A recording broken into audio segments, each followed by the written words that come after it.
Hi guys, how are you all doing today? So today I just want to share with you all how it feels like not living with your family, not living with your parents, and going to live with someone else they call relatives. Okay guys, so I don't know why I'm making this video, but I think this is a platform or an opportunity for those people who must have gone through a lot, or who had a bad experience living with relatives or uncles and aunties. I think this is opportunity for them to share with us what they've gone through, or what they've been through, things that they find it difficult to share with someone all those years. Okay, so guys, I left my parents' house at the age of I think 14 years. 14, yes. And guys, I started living with my uncle. He's late right now. And guys, it was both good and bad experiences. And guys, the good experience was little compared to the bad experiences. Okay, the good experience, where sometimes they carry us when they're taking the kids out to buy them food, ice cream, meat pie, lunch, or to take them to the beach.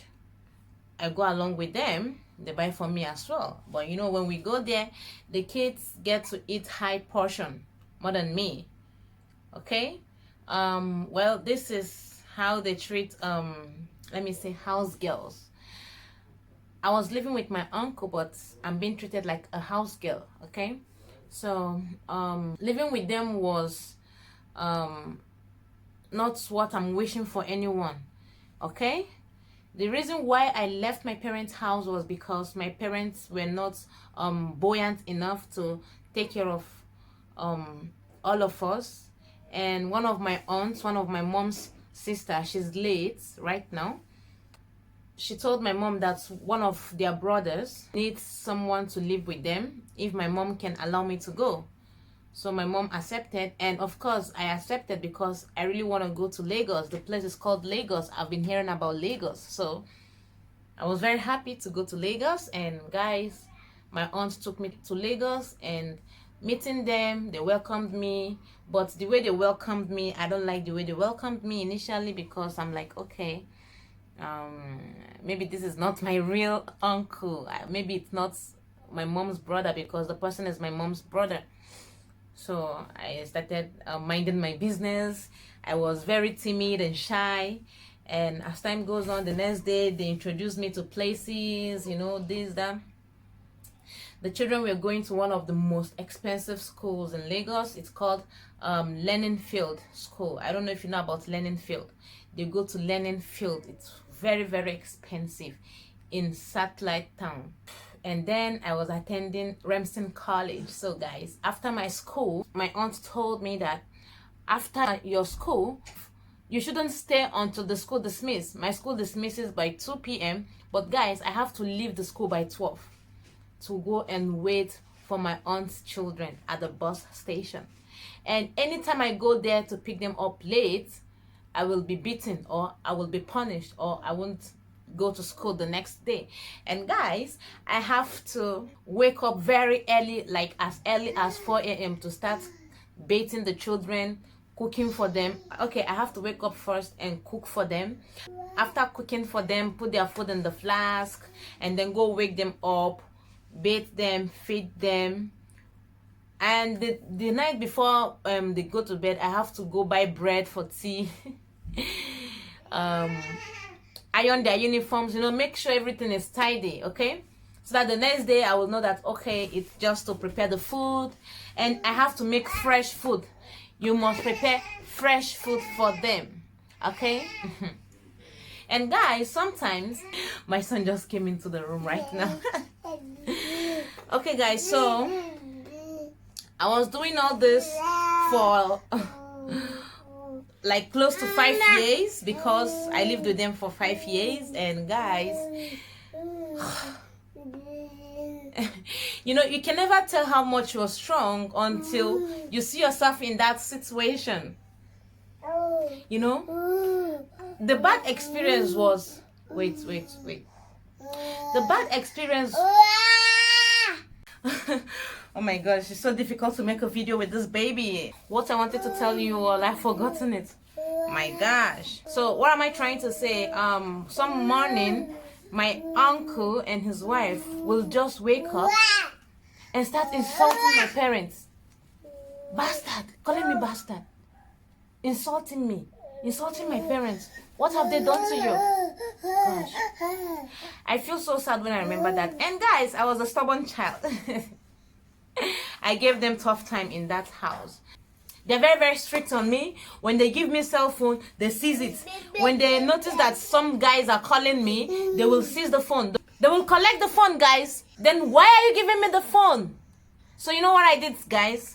Anytime someone called, they'll be like, bring that phone, let me see. When they see the guy, they'll start talking to the guy and insult me after talking to the guy. So what I start doing is, I will put the phone on vibration and put it in my pants, in my underwear. And then when my phone vibrates, I do. I go to the room to answer the call. One day there was this guy I was dating then. He used to be my boyfriend, but he's a DJ. He sells music, CD, phone, accessories on our street. So anytime the guy goes home, you know how he will let me know, since I don't have a phone, because the other day they seized the phone. You know how he's gonna let me know that he wants to see me? So when he's passing by, he's gonna throw a stone on the zinc. So when I hear the sound of the stone on the zinc, I will know it's him. So you know what I'm gonna do, guys?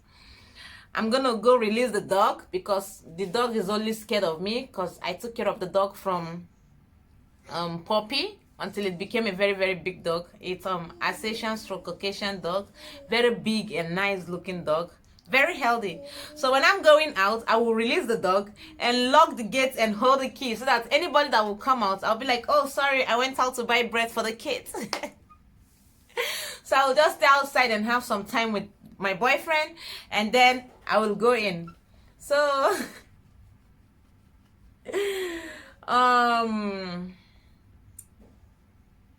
sometimes when I'm eating, guys, I got fat. Look, forget that I look very slim now. When I was living with them, I got very, very fat.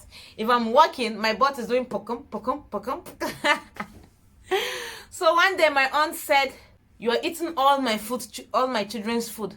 Look at my son is getting slimmer. Look at my daughter is getting slimmer. What are you feeding them? You're not giving them food. You're eating all their food.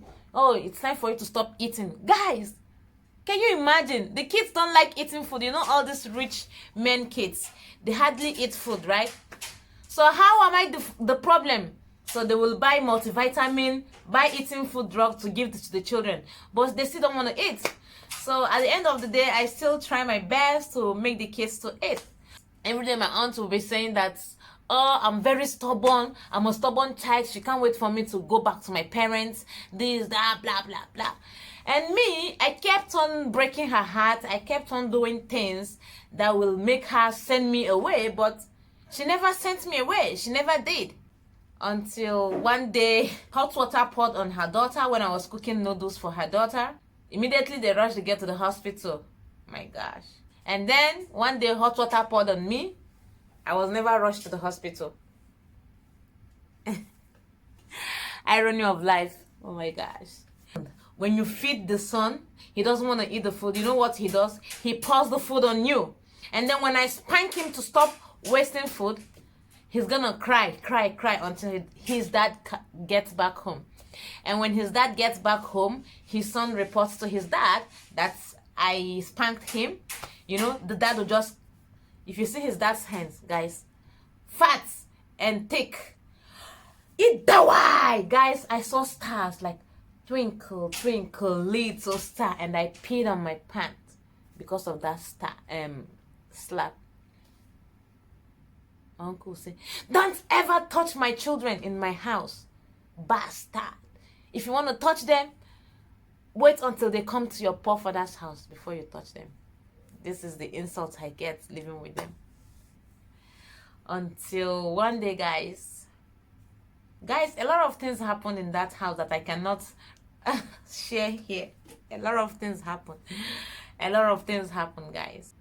until one day I said, okay, I want to go write my exams so that I can get admission into the university. Initially, they want me to stay in Lagos State so that I can be going to school and be coming home to do some house chores. But in my mind, I'm like, I thought you don't want me to stay. You want me to go. So this is an opportunity for me to go. I was saying this within me. So when I tried the first jam, it didn't work. I said, can I try in Jos, where my parents are staying? That place is a north. So many people don't like going to the north. So maybe it can favor me. They said, okay. So when I applied, okay, let me travel and write it. It's a problem. They don't want me to travel. So finally, they agreed. I traveled. And when my parents saw me, my mom doesn't like the way I was looking. I had big pimples, acne on my face. My mom said, no. I'm not going to go back to that house again. So she took me and treated the acne. I was looking like someone's child. And I never went back. I left all my clothes, books, everything in that house. I never went back. And guys, when you see me living with them, I look like Lola. I look like grandmother. The clothes I was wearing, the shoes I was wearing, everything looks like a mother's dressing. I was on low cuts.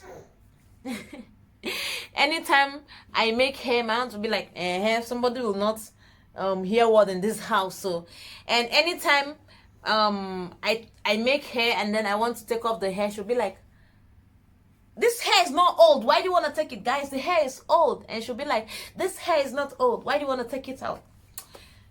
Guys, that was when I said, no, I don't want my children to live with anyone again, because you don't know what they're passing through. And I never told my parents what I was going through in that house, because I know that they don't have the means to take care of us. So I was enduring the maltreatment in the house.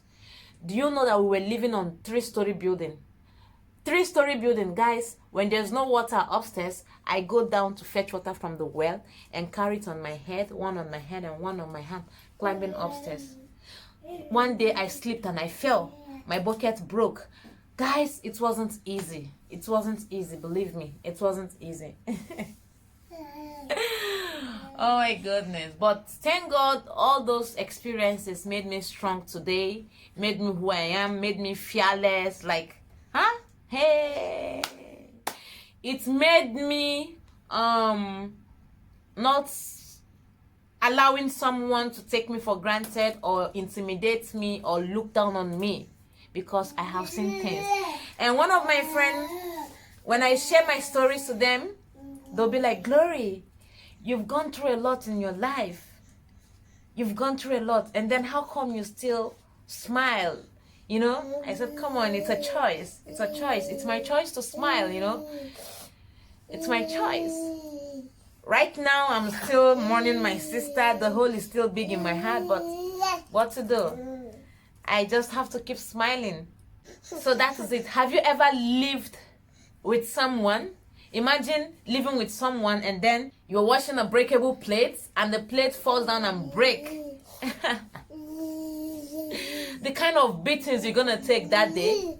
Guys, I have so many scars on my body from them because they kept on beating me.